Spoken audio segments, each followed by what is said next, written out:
Hi, my name is Dr. Frank A. Thomas, and I had the opportunity to speak with Pastor Clinton D. McFarland, who is the senior pastor and founder of Grace Baptist Church in Stockbridge, Georgia. Check out this clip from our conversation. To watch the full conversation, click the link at the end of the video or in the description below. It will bless you. It was an amazing interview. So when was there a time that you thought God really used you in preaching?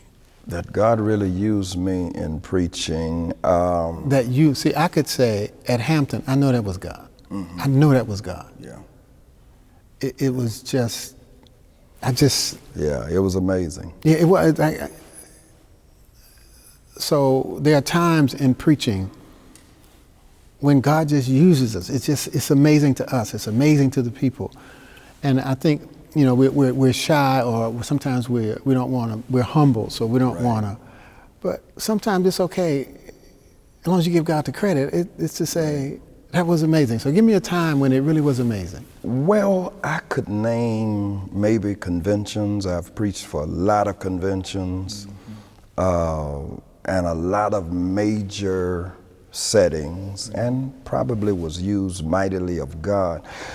If I could pinpoint one time, it would have to be the funeral of my baby brother. Tell me about it. Oh man. Well, my brother died of cancer at 50. And he and I were close in age. We were a year and a half apart. Growing up, we were the same size, wore the same clothes. I came from a family of 8 children, 3-bedroom home, boys all in one room, girls all in one room. So we slept in the same bed for years. We were very close. And he was a member of my church, so when he passed, I had to do the funeral. And so I never will forget, I preached. Actually, Marvin Wiley out of Chicago called me the day before, and we were talking. He said, I want to give you this sermon, and I'm just give you the title and the points.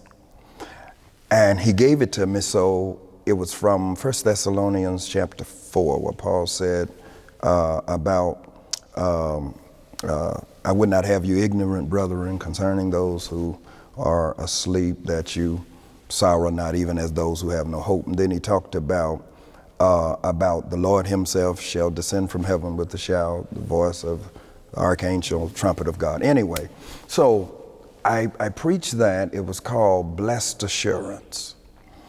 And I preached that. The points were that first we had the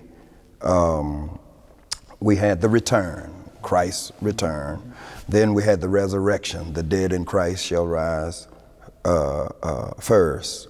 And then we had the rapture. Those who are alive and remain shall be caught up.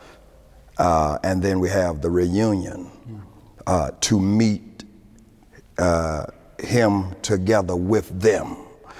And so I preached that, and I know it was God because it blessed me, but it blessed the people. Yeah. And well, by the time I got to that reunion part, I'm telling you, it was so liberating. And so, I mean, we were all torn up, but it was not a sadness. It was a joy, because as Christians, I think I was able to give the crowd hope that we will meet again. And I was not the only one in the crowd who had lost a loved one. So I think that was that one time that I can remember that I looked up to God and I said, wow, I'm a preacher. You are that.